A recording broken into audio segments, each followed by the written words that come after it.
in the Capellini checklist.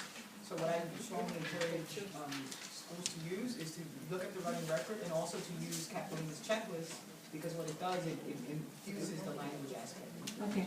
And for people who don't know, Mary Capellini, this is what you're referring to, has a book called Balancing Language Learning and Language and Literacy, which has a really great checklist. So we need to think about how can we introduce translanguaging into these informal assessments, where I said we have authority to do that. Also, you may want to do a think aloud. You may want to ask students after you do this, which isn't part of the running record, but remember, we don't have to buy the script, right? We have our own agency. You can ask students, so which parts were tricky for you in their native language, in their home language? Which parts were tricky for you? Which parts did you have difficulty with? Which parts were easy for you? Because I remember the idea of the teacher sitting next to the student. In assessment, we're figuring out holistically how is that student processing, right? We're not just doing it to check off and report to the principal. Yes? We have an issue where we have students who've been through, I don't know whether it's bilingual, dual language programs, and they come in and they tell us they're English dominant, but we're really finding huge language deficits both in English and in Spanish. And so when we ask them to tell us, well, try and explain this to us, they will have difficulty explaining it in either language. Because they haven't had strong, it's been very, we're seeing huge chunks of processing. In that case, I think there is one language that is probably more dominant, and we would probably choose that language in which to do the instruction. I'm going to continue. But as you can see, and Nelson will put this slide up, there's a difference between doing a general running record and doing a running record when you have an eye for bilingualism and translanguaging. So what is the impact of this type of assessment on learning? You have a much more accurate understanding of what students know how to do in content and in language. This is where you base your programming and your programming decisions on, because you have a better pulse of what that student is able to do. You can create accurate groups that reflect students' changing learning profiles. I think Fontes and Pinnell talked about flexible grouping. Well, this is where flexible grouping comes in. And targeted instruction. Formative assessment and formative assessment that's valid for emergent bilingual students is the heart of targeted instruction. If we do general analysis of running records, we will not provide students with instruction that is addressing their language needs. And I think that is really important. So we have, in terms of program, we have more accurate information about student progress. We can monitor program effectiveness much better than the NYSIEB can, right? And we can match student needs with PD. This is where we get our PD from, right? We think about what do our students need and how do what do teachers need to know in order to address those needs. So you can see that this is the heart of learning and programming. So as you develop your action plans, think about how do you make best use of your formative assessments, and how do those formative assessments reflect the students that you have in your school. So what should you not do with formative assessments? They shouldn't become summative ones, right? And this happens in a lot of schools, right, where the teacher just thinks of them as they take their time from instruction and they're just doing them, and then when they're over, they're so happy and they just turn them in and never think about it. I know. That happens. And so it should not be used for reporting to school administration or the creation of permanent groups. Okay? So, well, you still have to report to administration. Yes. What you do with it. Exactly. That's key. The key here is not solely for reporting to administration. So I want to kind of change gears a little bit. So what about students' language proficiency in languages other than English in their home language?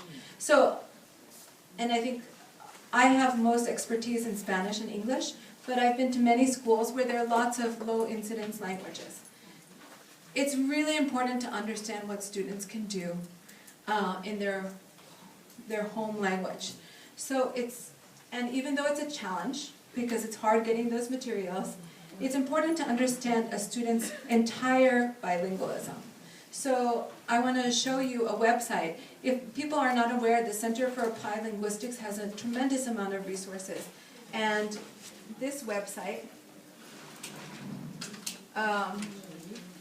the Foreign Language Assessment Directory, here you can look at the name of all the tests, right? So, for example, if I want to look at a test in Bengali for grades 6 through 8, let me see, and to look at, let's see, their proficiency, all skills tested, I want to look at reading, never mind.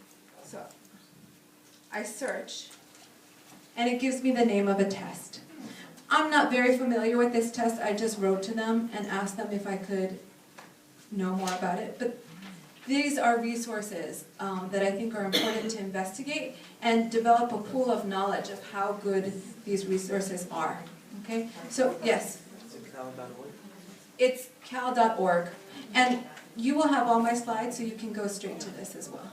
Okay? So I just wanted to show this to you because I know some people have Nepalese, some people have languages where no adult in the school speaks that language, and if they did, they may not even have the skills to do that type of assessment with the students or have the materials. So this is a place where you can look for. So, now we're going to shift to your work.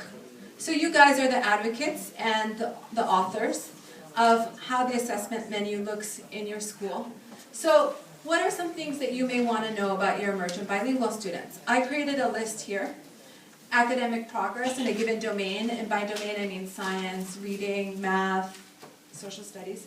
You may want to know their oral proficiency. You may want to know their level of academic language in any of their languages, their writing skills, again in any of their languages, their reading skills, and their ability to transfer between languages. As Kate mentioned, one of the most powerful things about bilingualism is the ability to transfer between languages, but unless we're really thinking about how students do that, we're just kind of assuming that it happens, right? So we want to know that it happens. So if you want to know these things, you have to have the assessments to be able to know these. And I want to point out, we're starting as educators from where we want to know rather than what we want to do, right? The Board of Ed and the tells us what we have to do. You have to give these assessments, but it doesn't tell you why. So we're starting from the reverse. We're kind of inverting the lens. We're starting with what is it that we want to know, and then thinking about, well, what do we have, or what do we need to have in order to do it? So I'm just going to show this to you. Sorry, there's some extra slides. Oh, sorry. I should have done it from the...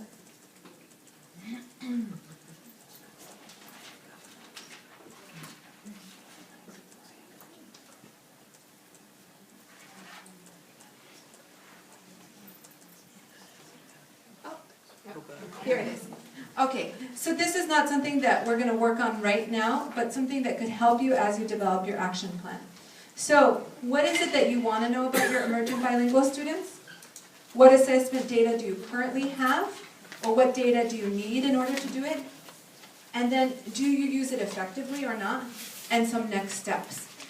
I hope that this grid, and you can change it, right? I'm just giving you an idea, and you can change it for your own school to think about. On the back of your other. And it's on the back of the handout of the assessment survey. To think about, what is it, how are you using assessments, and remember, to be advocates, and to kind of create a safe space where you're using assessments not just for compliance, but using it to really and truly teach your students and make sure that they reach their potential. So, if there are any questions. 2 minutes for questions. 2 minutes for questions. And stretching. I know it's been a long This is day. a 7-minute stretch, too. Other questions or comments for Laura? I have a question. Yeah. Yes. Like, what I see personally when it comes to targeting each individual child and knowing what level they're in, I find that very challenging. Knowing that the challenge that the school has to, with these exams, and the school has assessments, and they have reading skills that they have to cover for that week. So they say a week, they're covering main ideas for the whole week. But what if your kids are weak in other areas, in different areas? How do you correlate the individual attention that the kids need, and the conference in knowing what steps you have to follow through the teacher, and then differentiating the lessons with all those different kids, especially if you have different reading levels within your class.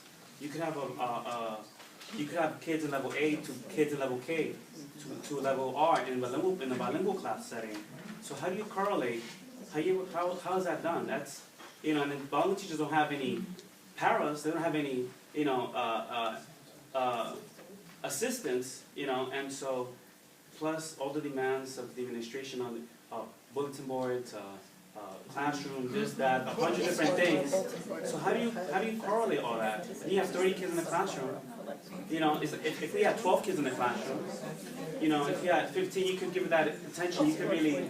But how do you do that? I mean. So Jose is really talking about the real pressures of being a classroom teacher and having the million things to do, right? And differentiating for your students and thinking about the language levels. I mean, I think there's two things. One, and this is, the school vision has to have priorities, right? And those priorities have to trickle down to the teachers, right? If there's so many things to do, then teachers are baffled by what's important. Is it important for me to do the bulletin board, or is it important for me to look at the assessment data? Is it important for me to make sure that my centers look neat, or is it, so I think that it's important for the school to have a vision about what teachers need to do and how they need to prioritize, right? But also, this goes into programming, right? And this is what you guys will be talking about next. There are creative ways, and principals are incredible, but there are creative ways to use staff, to use coaches, to use out-of-classroom teachers, to think about giving preps, to make sure that those preps teachers are working on things that lead up to the school goal. In terms of your programming, you need to think about, how do I develop programs? How do I communicate the goals of the programs so that teachers feel directed, that they're not like, oh, there's so much to do, right? So, I mean, and then this, how do you support teachers? A lot of it is, how do you support teachers in creating centers? How are those centers effective? It's not just saying, oh, you have to differentiate and then just leading teachers, but how to provide the support and professional development so teachers can do that kind of differentiation. Laura, I just wanted to remind everybody of something that Laura knows very well. Pat Carini, who was a woman who